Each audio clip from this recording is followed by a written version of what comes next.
This episode of sorry, a little bit rusty.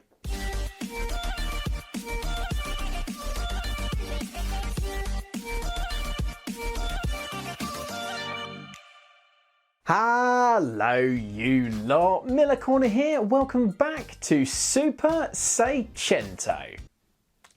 Yeah, I know the car's not here, I live on a first floor bedroom, what did you expect? You may remember a few weeks back in the Seicento buying guide video, I said that these cars don't really rust. And that's right, compared to Fiats of old, or any Ford ever, they don't. But no car is immune from rusting. A plastic-bodied car with a galvanised chassis can still rust, for crying out loud. So it's still poignant to make sure that your car is protected from rust. And I thought, what better time to do it than when the Super Seicento is off the road for the winter. When I had to reshell the car back in 2018, I spent ages looking for an example of a Seicento that wasn't rotten and didn't have any rust coming through. I turned about half a dozen cars down, and I'm pleased to say that I did actually get a good example, but even my car isn't perfect, as you're about to see. So without further ado, let's crack into how to tend to any surface rust and then how to rust-proof your car. First, the exhaust comes off, which is easier than masking it up and gives better access to the floor pan.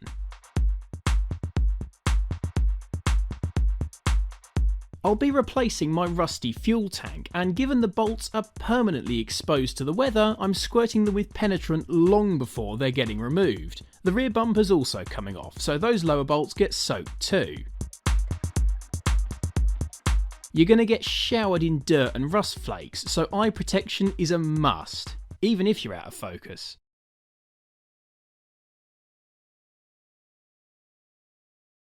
Most of the prep for rust proofing is wire brushing back dirt and grime to expose any potentially hidden rust. This includes everything from the floor pan to crevices on the sills and the arches.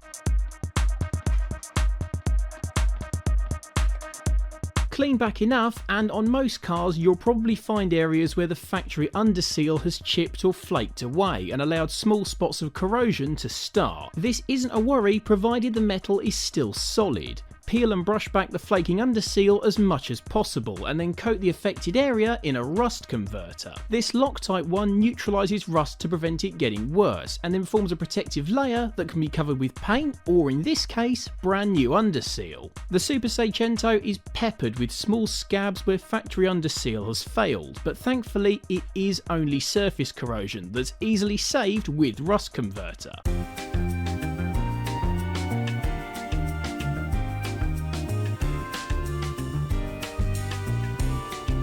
Wire brushing back all the dirt, finding any surface corrosion and treating it is a time-consuming process, and it takes a good few hours to do just the front of the car. I will just point out, these fuel hoses are just cable tied out of the way so I can wire brush here. They're not actually held on with a cable tie. This job is better done thoroughly than quickly, but if you're doing this at home, I'd budget a few days on a car of this age or any older, particularly if you find any rust that needs cutting out and welding on the way. This bit here, just at the back of the offside sill, is what we call a rot trap. Because can you see all of this dirt here on the ramp, all this mud? That was all in there.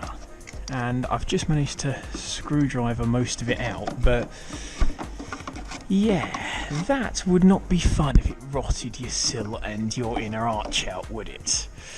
Less of an issue on this side because it's open and there's nothing to kind of hold anything in, but check behind these people, make sure your sills aren't rotting out.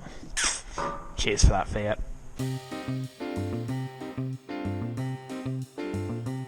Right, before we go any further, I'm going to get that rusty fuel tank out, and the first stage of that is unplugging the fuel pump, which is under this part of my rear seat delete. So first things first, we're going to undo all these screws and get this panel out, a bit like this.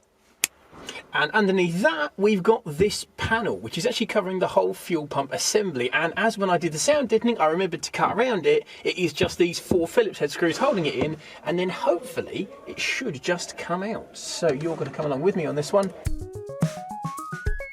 This will be a test of that. Aha! Ta-da! Fuel pump is revelo, as they say in Spain.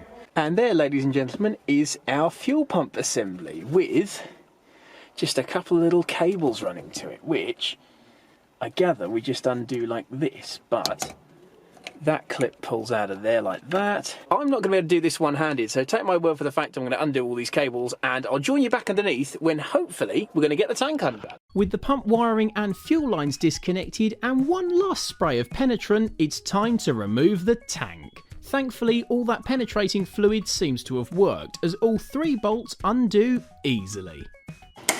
Oh. No, they don't. Well, at least a snap bolt means it's not holding the tank on anymore. Dad and I gently lever the tank out, and I hold it steady while Dad gets a transmission jack. Thankfully, there's almost no fuel in the tank, so it's really light. Stand there, I'll go and get Jack. Okay. You alright with that? Yeah. On second thoughts, there might be some fuel in it. Transmission jack in place, we can keep disconnecting anything holding the tank onto the car, including this weird smelling plastic thing. I don't know what that is. Anyone in the comments? What's this? Came out of the left-hand side of the tank. Anyone? After much struggling, the filler neck is eventually removed and the tank can be slowly lowered out. No, hang on, before you move anywhere, those pipes are clipped onto it. Yeah, of course they are.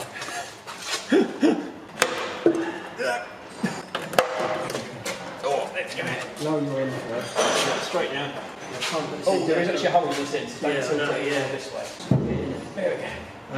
Thanks a lot. Even though it looks like a sample of something you probably don't want back from the doctors, the fuel that actually came out of that tank is pleasingly good, so at least the inside isn't rusty. Which hopefully means it hasn't pumped rust all through the fuel system. We'll run a bottle of Red X through later on anyway, but for now, Dad drills out the snapped bolt while I remove the pump assembly from the old tank. The area of floor under the tank is pleasingly rust-free, bar the odd surface scab where underseal has chipped. With those areas treated, the next step is removing the rear bumper. The rear apron behind the bumper is a known Seicentos rust spot, and I've seen cars with the whole rear end rotted out. I take the protective measure of removing the bumper and treating any surface corrosion that lies beneath. The bumper mounts can also rot out. Mine are still solid, so once again I rust treat any surface corrosion after a deep wire brushing. With the final bits of brushing, rust converter and cleaning done, the next step before rust proofing is masking. You want the body of the car itself protected, but there are plenty of other bits that you don't want caked in underseal. This includes everything from big bits like the engine, brake pipes and heat shields to bushes and brake pipe unions. Miss anything removable and you'll know about it if ever you have to work on it. You also want strips of tape along the sills to prevent overspray onto the paintwork. This stuff does not come off easily. With everything that's not car underbody masked up, we're ready to go. We'll be using Schutz Underseal, which dries rubbery as opposed to hard like some other products. This makes it messier to apply and to look at, but hopefully more durable and less prone to stone chips. Because it's quite thick, stop it. You'll also need a special Schutz gun to spray it, and you do want to make sure it's fairly warm before applying it. It's nowhere near as light spraying as paint, and with compressed air behind it, it's a strong blast. Oh, grow up. So apply it gradually and at a decent distance. It's also prone to being quite difficult to control, so make sure that your masking is up to scratch. The other big difference to paint is the finish. It doesn't matter what it looks like, if there's any runs in it, or how thickly it's applied. Just make sure that you cover every square inch of underbody and any other metal that you're protecting. Schutz is great in that you can apply as many layers as you like for better protection. We used 2 cans to cover the whole underside in 2 thick coats, hopefully ensuring the car's protection. Leave an hour or so between coats, and with a torch to check coverage, just keep spraying it on until you're happy with it. 1 litre cans are about £6 each, so less than 30 quid will cover the whole chassis of pretty much any size car. With the underside well covered in a thick layer of underseal, next up is the wheel arches. The rear end gets jacked up, the wheels removed, and the arches wire brushed out to clean them up. With any surface corrosion treated, the arch lip and surrounding bodywork are well masked, and once again, a generous helping of Schutz is applied. The upper half of the rear of the car is masked up too, the bumper bolts wound into the mounts to keep the threads clean, and once again the rear apron gets a good coating. With every crevice and inch of floor pan, arch and rear apron well covered, it then needs to be left ideally overnight to set and ensure your car's protection. And that is where we're going to leave it for today. As far as rust proofing goes, I'm also going to be putting some cavity wax in the car as well. It goes up in the holes in the chassis of the car, not rust holes, holes put in from the factory, and it basically sets in there like dried candle wax to prevent the car rotting out from the inside out, which is always nice. Rust proofing though is a really effective job to do on your car. Doesn't make it look any better, doesn't make it go any faster or handle any better, but it does mean that it sticks around, hopefully, for a bit longer. It's not a set and forget job to do though. You do still want to be looking in depth on the whole underside of your car pretty much every year to make sure that nothing's chipped or flaked off and there's no rust bubbling through. This is not the kind of job where you just do it once and then the car's basically immune. Keep checking up on it. This isn't an expensive job to do though. Even if you've got to buy 3, 4, 5 cans of underseal to do it with and a Schutz gun to spray it with, you can still do pretty much the whole job for less than 50 quid, assuming you haven't got to do any metal work as well. However, as much as I do like to encourage you to all DIY these jobs, this isn't something you can do outside really. You need a big space to do it in, you kind of do need to get it up on a ramp or similar,